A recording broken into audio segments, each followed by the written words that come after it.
2025년을 준비하면서 그 어느 때보다 어려움도 많고 또 사회적으로 이슈가 굉장히 많은 이 시점에 다양한 이런 우리가 살아가는 그 사회 구조 속에서 신앙인들을 좀 버티게 만들어주는 말씀이 있다면 그게 뭐가 있을까 2024년부터 좀 고민을 많이 해봤습니다. 그리고 그러던 중에 베드로전서가 딱 이겠다라는 그 확신이 들었습니다. 저는 이 베드로전서가 이 성경 그 어떤 이 성경보다도 위기 속에 그리스도인들이 살아갈 수 있는 방법을 잘 가르쳐주고 있다라고 생각을 합니다. 그것도 그냥 추상적으로가 아니라 우리가 날마다 겪고 있는 그 사회 구조가 있지 않습니까? 우리가 사회인으로서 살아가는 그 사회 구조 속에서 그리스도인답게 살아갈 수 있는 방법이 무엇인가를 가장 잘 가르쳐주고 있는 성경입니다. 그래서 2025년 상반기에는 이 베드로전서의 말씀을 쭉 생각을 해보고자 합니다. 먼저 이 베드로전서의 서론격 내용을 좀 살피기 위해서는 시청각 자료가 하나 필요할 것 같아서 준비를 했는데 한번 보여주시면 함께 보면서 하면 좋을 것 같은데 준비가 안 됐군요. 베드로전서의 서론입니다. 신약 성경을 우리가 크게 복음서와 서신서로 나눕니다. 복음서, 서신서. 그래서 복음서는 우리가 잘 알고 있는 거죠. 마태복음, 마가복음, 누가복음, 요한복음을 가리킵니다. 그리고 사도행전을 제외한 로마서부터 유다서까지는 서신서예요. 그러니까 신약성경 27권은 크게 복음서와 서신서로 나뉜다라고 볼 수가 있죠. 그리고 이 서신서를 조금 더 세부적으로 또 나눠보면요. 로마서부터 빌레몬서까지가 총 13권인데 이 13권을 바울 서신이라고 말하고요. 그리고 히브리서부터 유다서까지가 총 8권인데 이 8권을 공동서신이라고 합니다. 바울 서신, 공동서신으로 나뉘어요. 서신은 편지겠죠. 그러면 바울 서신은 바울이 썼으니까 바울 서신이다 한다 치면 될 것 같고요. 왜 공동서신이라고 부르느냐? 공동서신.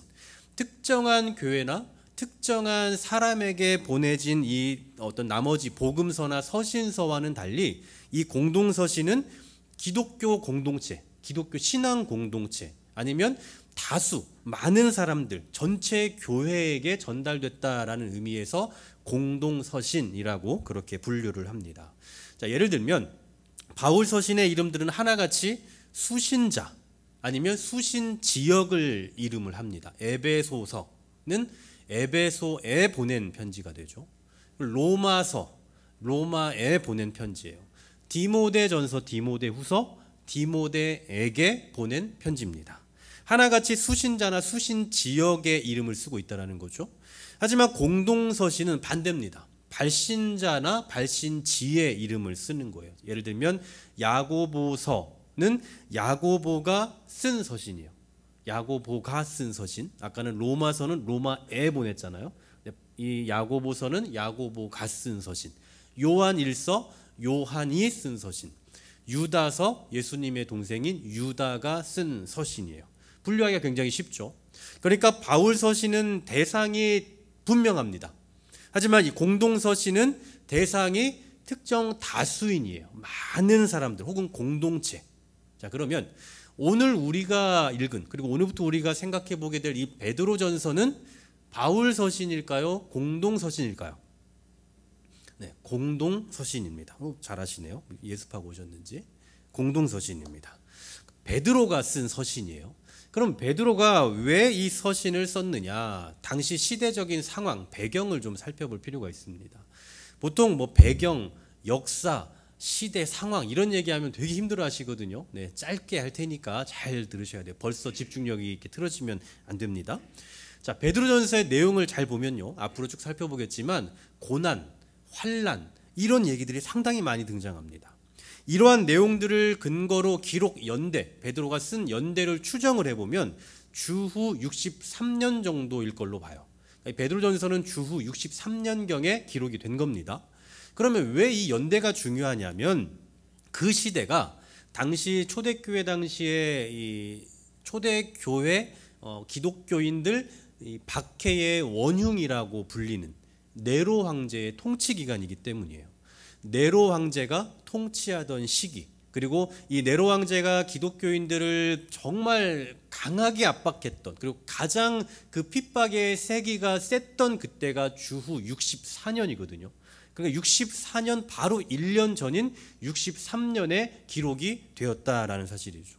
그래서 이 베드로전서를 잘 보시면 지금 현재도 고통스럽지만 임박할 고통, 그러니까 임박할 환난에 대한 메시지가 자주 등장을 하는 겁니다. 다시 말하면 지금도 많이 힘들지만 아직까지는 전면적인 고난은 아니다라는 거죠.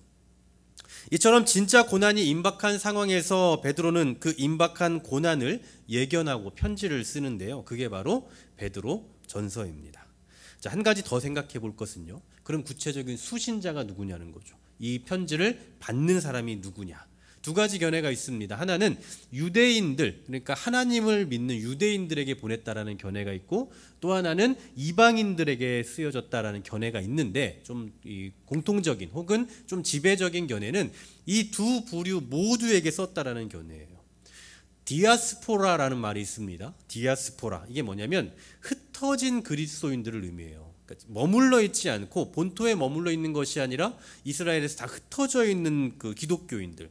바로 베드로전서는 유대교에서 기독교로 개종을 했던, 아니면 이방인이었지만 예수님을 믿고 기독교인이 됐던 간에 뿔뿔이 각지 각처에 흩어져 있는 그리스도인들, 즉 디아스포라를 향해서 쓰여졌다라는 겁니다. 베드로 당시에 그 이스라엘 본토에 살고 있던 유대인들이 100만 명 정도였던 걸로 보여요. 그리고 해외 교포, 디아스포라라고 하는 방금 말씀드린 그 해외 교포가 200만에서 400만 명 정도 살고 있었다라고 합니다. 그러니까 그 땅에서는 100만 명, 그리고 해외에 살고 있는 사람들이 훨씬 많은 거예요. 실제로 지금도 이 유대인들은 이스라엘 본토에 살지 않습니다. 이스라엘 유대인들 약 70%가 해외에 살고 있고요. 그 중에서도 90% 이상이 미국에 거주를 하고 있죠. 바로 오늘 우리가 읽은 이 1절 말씀에 보시면요.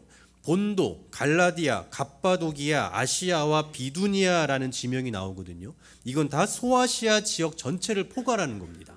바로 이곳에는 상당수의 디아스포라 유대인들이 밀집되어 있었을 걸로 보이는 거예요. 한마디로 말해서 베드로전서는 사도 베드로가 곧 임박할 환난을 앞두고 있는 때에 지금 흩어져 있는 신앙인들, 디아스포라에게 쓴 편지다라는 겁니다.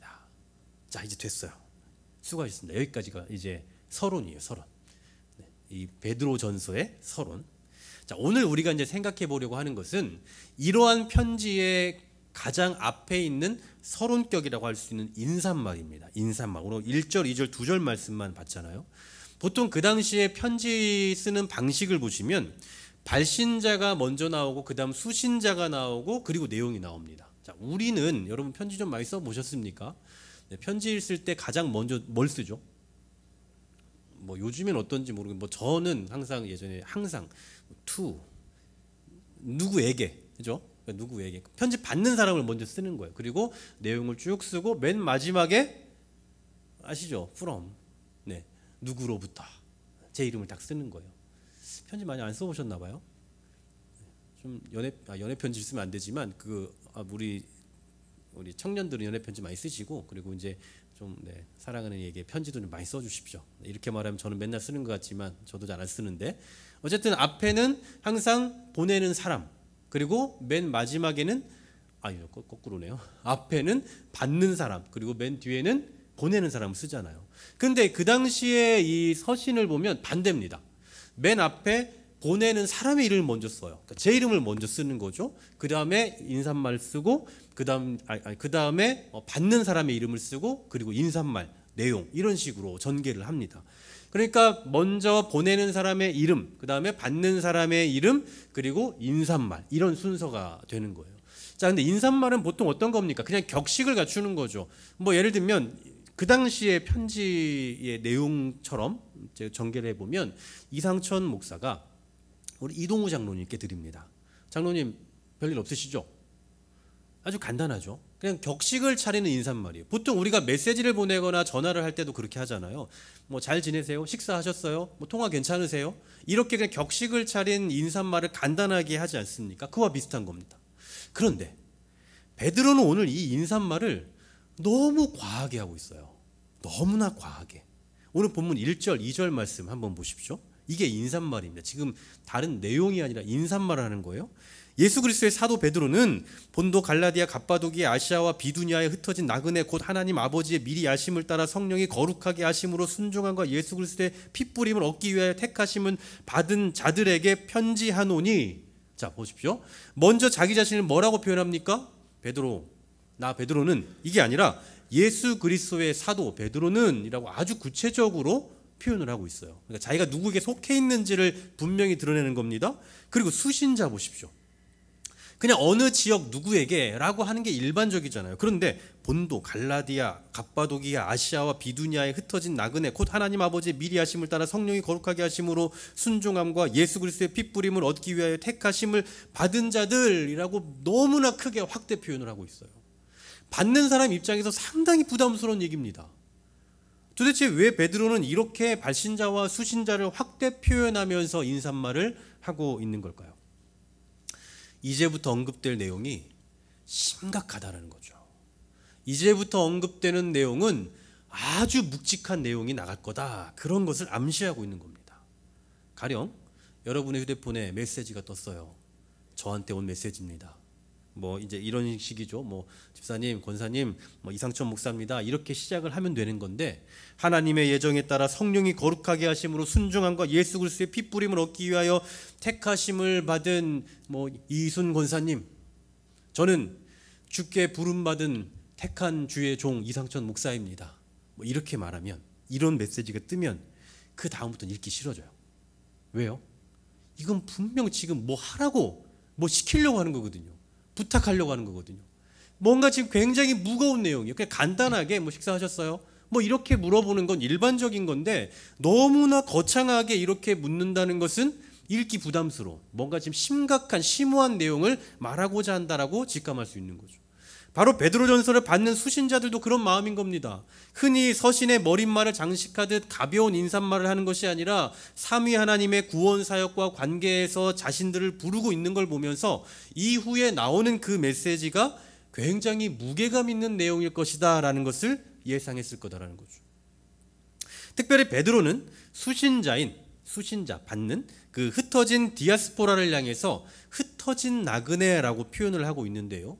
이건 단순히 수신자란에서만 언급하고 있는 것이 아니라 베드로전서 전체의 주제를 말하고 있는 그 주제 속에서 다루고 있는 굉장히 기묘한 단어입니다. 자, 두 구절이 딱 있는데요. 먼저 베드로전서 1장 17절에 보시면 너희가 나그네로 있을 때의 두려움으로 지내라 라고 말씀하고요. 2장 11절에도 보시면 거류민과 나그네 같은 너희를 권하노니 라고 말씀을 해요. 그러니까 지금 두 군데에서 다 나그네, 거류민 이런 표현들을 쓰고 있죠. 현재 이 서신을 쓰고 있는 베드로는요, 로마에 있습니다. 이 편지를 지금 어디서 썼냐면 로마에서 쓴 거예요. 즉 본토가 아니라 이스라엘 본토에서 살면서 쓴 것이 아니라 로마에서 거하면서 이거 쓰고 있다고요. 또 이 편지를 받는 사람들은 어떻습니까? 그 사람들도 역시나 본토에 살고 있는 사람들이 아니에요. 본토를 떠나 있는, 흩어져 있는 사람들입니다. 다시 말하면 편지를 쓴 사람이나 편지를 받는 사람이나 지금 그 동네에 살질 않아요. 이스라엘에 살지 않고 다 흩어져 있는 상황이라고요. 그런 상황 속에서 서로 지금 편지를 주고받는 상황인 겁니다. 여러분 보십시오. 얼마나 비참한 상황입니까? 다 흩어져 있어요. 여행을 갔거나 아니면 뭐 잠깐 볼일을 보러 지금 흩어진 게 아니라 지금 고향에 가고 싶은데, 이스라엘 본토로 가고 싶은데 갈 수 없는 그런 특별한 상황에 있었던 사람들인 거예요. 어쩔 수 없이 고향을 떠나서 고생하면서 지금 떠돌아다닐 수밖에 없는 그런 상황 가운데 있는 사람들이 이 편지의 수신자들이었다라는 사실입니다. 그리고 이런 수신자들을 향해서 지금 베드로는 뭐라고 표현한다고요? 나그네. 여러분, 나그네의 특징이 뭡니까? 나그네, 한 곳에 머물러 있지 않고 일시적으로 정치하는 거예요. 일시적으로 머물렀다가 일시적으로 체류했다가 또 옮기고, 또 일시적으로 머물렀다가 옮기는 게 바로 나그네죠. 바로 베드로가 수신자들을 향해서 너희가 나그네다라고 표현하고 있는 이유는 비참한 현실을 지적하는 게 아니에요. 그들의 현재의 삶이 일시적이다라는 것을 보여주기 위함인 겁니다. 지금 일시적이다. 지금은 해외에서 체류하고 있지만, 어쩔 수 없이 지금 흩어져 있지만 본토의 시민권을 가진 자로서 항상 본토를 사모하고 본토 귀환을 목표로 삼고 있는 존재다라는 의미에서 나그네라는 표현을 하고 있다라는 거예요. 여러분 실제로 현대사를 보더라도요, 이런 간절한 소망 때문에 이스라엘과 팔레스타인이 전쟁을 치르는 겁니다. 분쟁을 하는 거예요. 이런 간절함을 갖고 있잖아요. 디아스포라로 막 흩어져서 빨리 가서 영적으로 회복하고 싶다, 회복시키고 싶다, 이 마음을 가지고 있다가 돌아왔는데 이슬람에 뿌리를 둔 사람들이 거기에 털을 잡고 있는 겁니다. 그 영적으로 회복시키고 싶은 마음을 간절히 갖고 있다가 나그네로 살아가다가 딱 돌아왔는데 갑자기 이슬람화 되어 있는 거예요. 그러니 어떤 일이 생깁니까?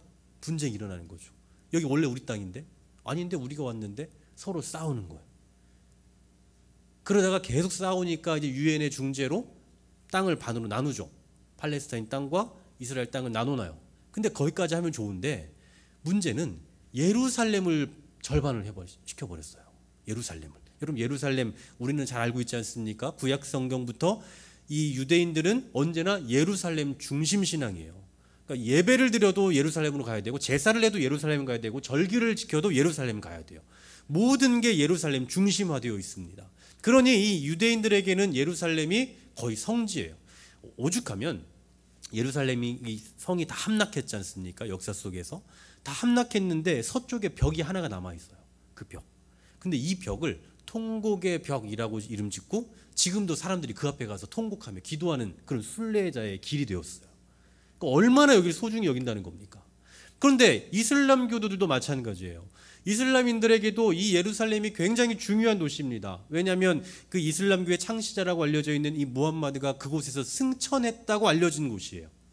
그러니까 그들에게도 여기가 성지예요. 유대인들에게도 성지고 이슬람 교도들에게도 성지예요. 그러니까 서로 전혀 다른 사람들끼리 한 곳을 차지하고 있으니 이게 말이 되는 얘기입니까? 이 쉽게 표현하면요, 우리 지금 1층에서 1층에 절이 들어와서 지금 우리 예배 중에 목탁을 치고 있는 것과 같은 상황인 거예요. 이런 상황이면 서로 그냥 반반이니까 알아서 씁시다라고 되지 않는 거죠. 서로 분쟁이 생기고 싸움이 생기는 거예요. 서로 자기 땅이라고, 서로 자기들이 옳다라고 말하면서 분쟁이 생길 수밖에 없는 거죠. 이런 역사가 있는 거죠.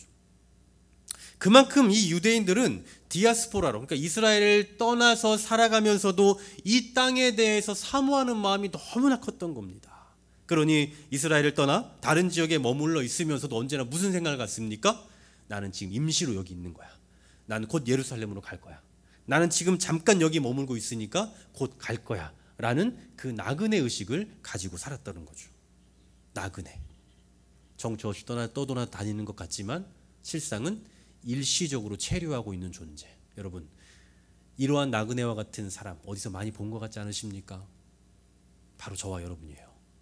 저와 여러분도 이런 나그네와 같은 사람이라고요. 여러분 빌립보서 3장 20절 말씀 우리 같이 한번 읽어볼까요? 빌립보서 3장 20절입니다. 시작. 그러나 우리의 시민권은 하늘에 있는 자라 거기로부터 구원하는 자 곧 주 예수 그리스도를 기다리노니. 아멘.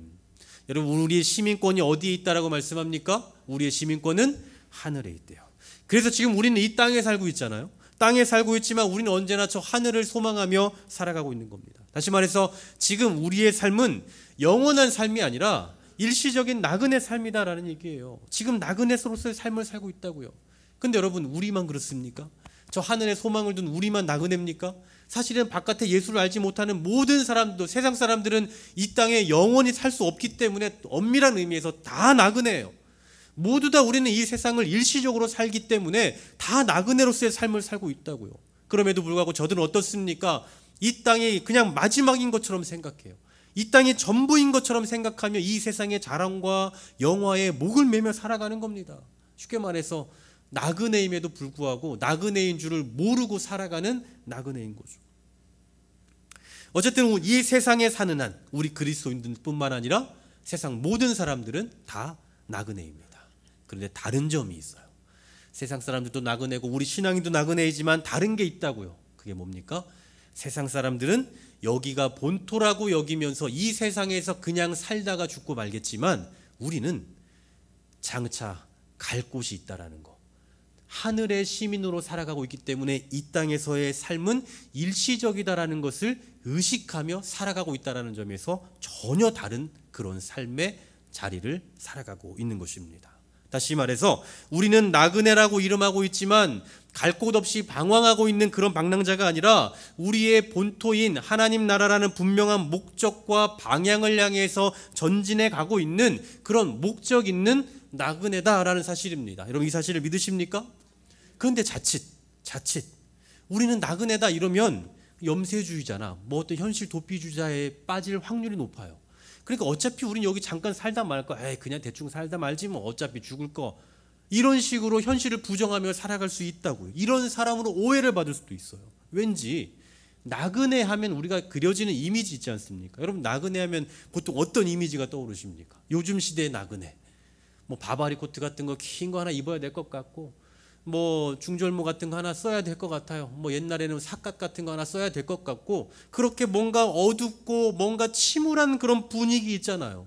그런 나그네를 상상한다는 거죠. 그러나 오늘 본문에서 말하고 있는 이 나그네, 베드로가 말하고 있는 나그네는 이런 나그네가 결코 아닙니다. 뭔가 어둡고 침울하고 어쩌지 못해서 갈 데 없어서 방황하는 그런 나그네가 아니라고요. 왜냐하면 이 나그네는 어쩔 수 없이 나그네 된 사람이 아니라 특별하게 선택된 사람이기 때문입니다. 오늘 본문 2절 한 절 말씀만 보더라도 이러한 사실을 세 가지 표현으로 잘 가르쳐주고 있어요. 자, 첫 번째, 우리는 하나님 아버지의 미리 아심에 의해 선택받은 자들이에요. 미리 아심. 그러니까 세상에 수많은 사람들이 있지 않습니까? 역사 속에서 수많은 사람들 가운데서 뭐 추첨이나 뽑기 정도에서 우연히 선택된 것이 아니라 하나님께서 우리가 선택되기 이전에 이 우리를 미리 아시고 선택하셨다라는 거예요. 내가 뭔가를 잘해서 뽑힌 것이 아니고 또 우연히 하나님께서 뽑고 나니 괜찮은데? 내가 잘 뽑았네? 이런 것이 아니라 창세 전부터 저와 여러분을 하나님께서 아시고 우리를 뽑으셨다고요. 이걸 이제 우리 칼빈주의에서는 뭐 예정론 이렇게 얘기하지만 그건 나중에 한번 생각해 보기로 하고요. 내가 어떤 사람이 되거나 어떤 사람이 될 거라는 가능성과는 무관하게 하나님께서 나를 먼저 선택하셨으니 이거 얼마나 감사한 일입니까?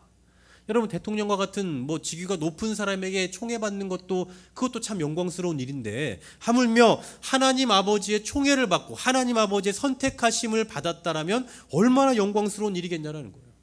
이렇듯 우리는 하나님의 미리 아심으로 선택받은 자들이니 결코 떠돌이같이 갈 데 없어서 방황하는 그런 비참한 나그네가 아니라 영광스러운 나그네다라는 사실입니다. 두 번째로는요, 성령이 거룩하게 하심을 받은 자들이에요. 성령이 거룩하게 하심. 여러분 방금 말씀드렸잖아요. 하나님이 미리 우리를 아셔서 선택하셨다면서요. 그러면 어떤 방법으로 선택하셨는데요? 어떤 방법으로? 그것을 이렇게 말하는 거예요. 성령님의 거룩해 하심으로 인해서. 쉽게 말하면요, 여러분 우리가 예수님을 택한 게 아니고 성령님이 먼저 우리를 선택하셨기 때문에 예수를 믿고 있다는 겁니다. 지금 여러분의 의지로 예수님을 믿는 게 아니라, 여러분의 의지로 이곳에 있는 것이 아니라 성령님이 먼저 우리를 선택하셨기 때문에, 성령님이 먼저 우리를 거룩하게 하셨기 때문에 지금 우리가 예수를 믿는 자로 살아가고 있다라는 사실이에요. 이게 왜 중요하냐면 여러분 이렇게 생각해 보셔야 돼요. 은행은요 아무에게나 돈 빌려주지 않습니다. 저도 은행에 돈을 빌려받고 돈을 더 빌려보려고도 해보면서 뭘 느끼냐면, 은행은 돈 있는 사람에게 돈을 빌려주는구나 라는 거예요. 돈 없는 사람에게 돈을 빌려주지 않아요. 실상 돈이 필요한 사람은 돈이 없는 사람 아닙니까? 돈이 없으니까 돈이 필요해서 구하는데 안 빌려줘요. 오히려 돈이 있는 사람, 갚을 수 있는 능력이 있는 사람만을 빌려주는 거예요. 생각해보면 무슨 은행이 자선단체도 아니고 굳이 빌려줄 의미가 없는 거죠. 이유가 없는 거죠. 돌려받지 못할 거면 빌려줄 필요가 없는 거예요. 그럼 어떻게 해야 빌려줍니까? 돈을 갚을 수 있는 신용이 보증이 돼야 되는 거예요. 그래서 직장이 어딘지, 봉급을 얼마씩 받는지, 4대 보험을 어떻게 내고 있는지 이런 걸 꼼꼼히 살피는 거죠. 결국 은행은 나를 신뢰해서 돈을 빌려주는 게 아니라 내가 다니는 회사를 신뢰하는 거죠. 내가 가지고 있는 소유물을 신뢰하는 거예요. 나를 뭘 믿고 신뢰하겠습니까? 우리 사람을 신뢰하는 게 아니라 보증인이 누군지, 담보물이 뭔지에 따라서 빌려주냐 안 빌려주냐, 더 많이 빌려주냐 조금 빌려주냐가 결정되는 거예요. 마찬가지로 우리가 하나님 아버지의 선택함을 받았고 거룩한 백성이 되었다라고 하는데 뭘 보고 우리를 선택하십니까? 뭘 보고? 뭘 보고 하나님이 여러분을 선택하세요? 바로 성령님을 담보로 선택하셨다라는 거예요. 성령님이 우리의 구원의 보증이라는 겁니다. 여러분 솔직히 저와 여러분의 삶을 보시면 정말 실망스러울 때가 얼마나 많습니까? 정말 나 구원받은 사람 맞아라고 생각될 때도 너무나 많잖아요. 이건 아닌데, 이러면 안 될 것 같은데 라고 생각할 때도 너무나 많잖아요.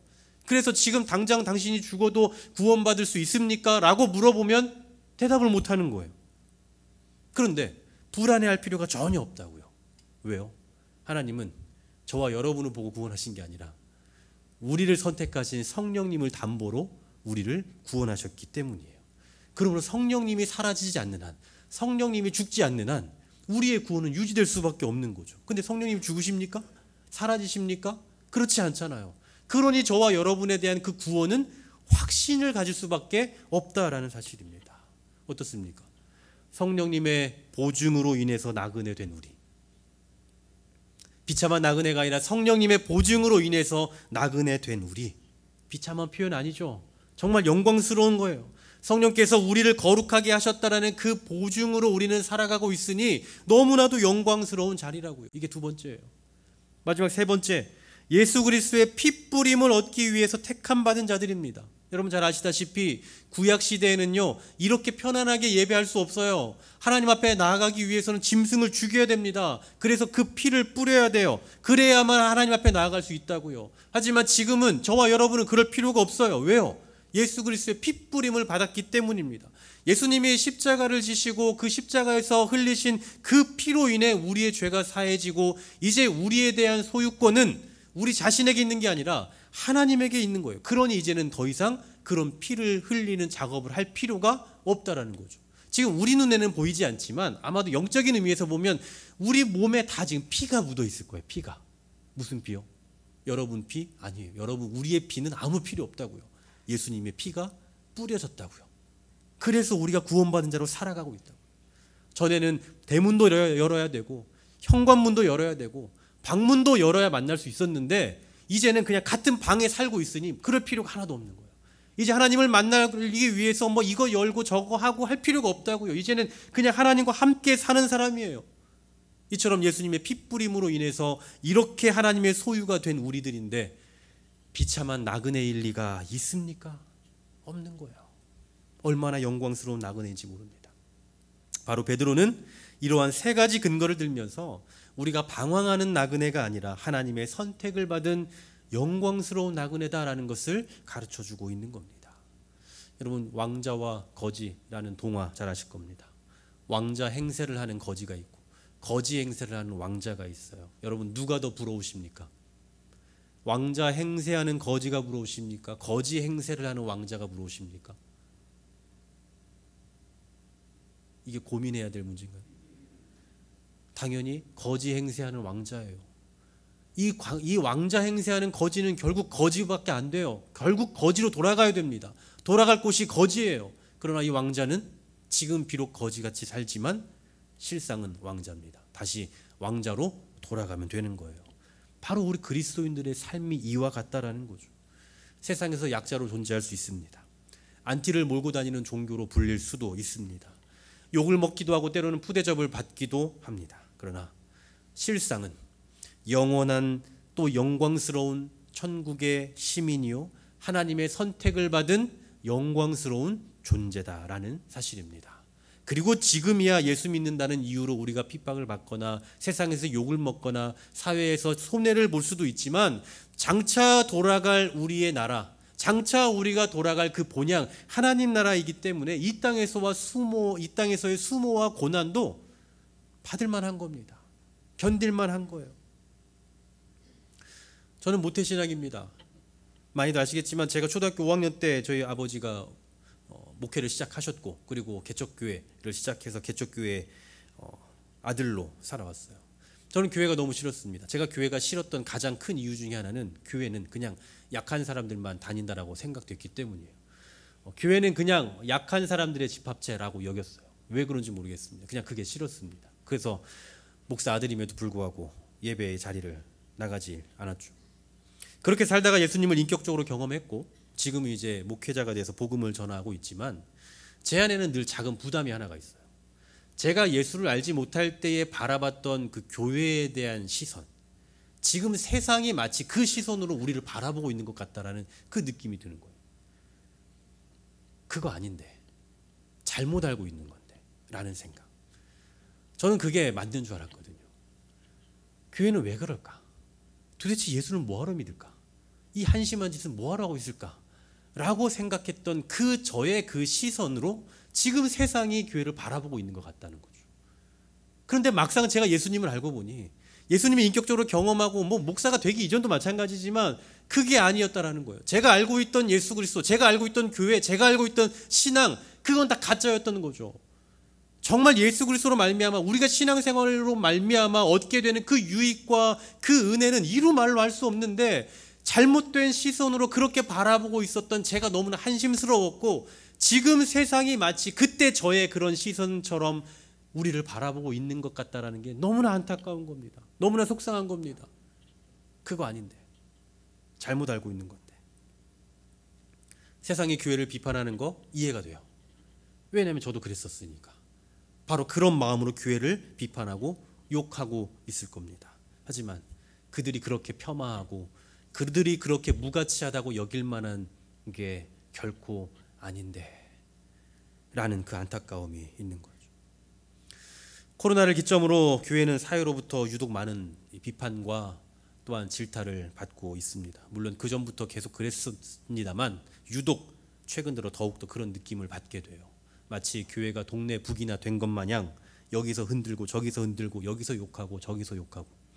하지만 이보다 더 안타까운 현실은 이런 세상의 여론에 우리 신앙인들마저도 마음이 흔들리고 있다는 사실입니다.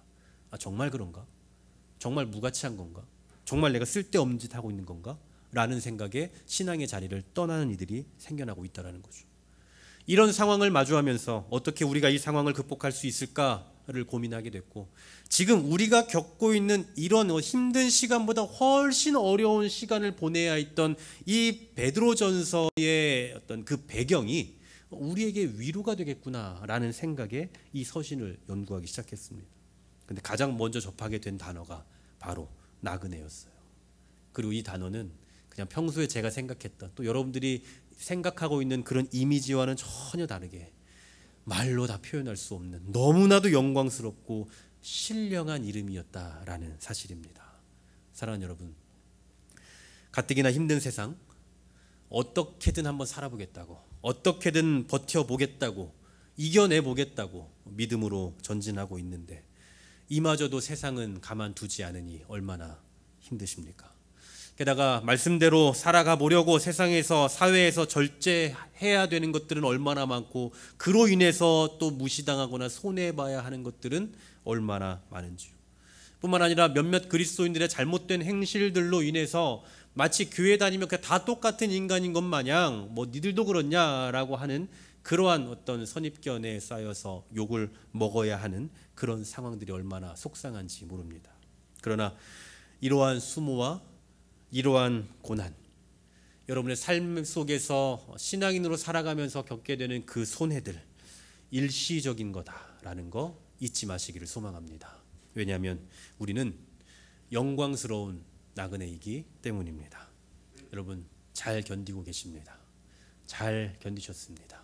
앞으로도 잘 견뎌내실 것입니다. 우리는 영원한 고향인 하나님 나라를 바라보며 전진하는, 하나님의 선택을 받은 영광스러운 나그네라는 거 꼭 기억하시면서 세상에서 당하는 어려움이 있더라도, 고난이 있더라도 그로 인해서 배도의 길을 가는 것이 아니라 오히려 감사함으로 달게 받는 영광스러운 나그네로서의 삶을 살아내는 우리 모두가 되시기를 주님의 이름으로 간절히 소망합니다.